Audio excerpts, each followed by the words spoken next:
เลื่อนน้ำ Extreme Cambodia គុណខ្មែរទឹកពិសាកម្ពុជាបន្សុទ្ធគ្រប់ដំណក់ជាមួយបច្ចេកវិទ្យា Smart Triple Filter Extreme Cambodia គុណខ្មែរគូទី4ដែលជាគោលមិត្តភាពអន្តរជាតិរវាងកម្ពុជាម៉ារ៉ុកទឹកទី1 Round 1បាទលោកស្រីនិងកញ្ញាជាទីមេត្រីមកទស្សនាការប្រកួតបាគូពិសេសអន្តរជាតិ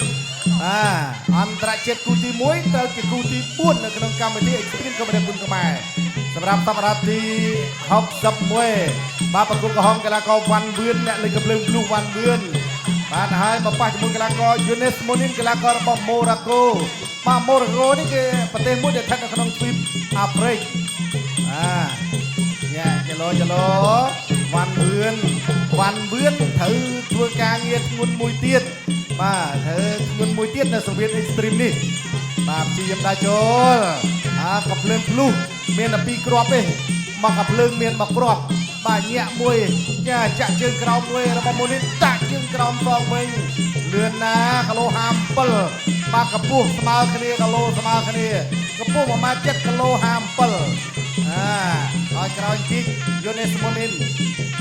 Younes លេបឡាសេថយក្រោយលោកទុយវណ្ណារាបាទណែគី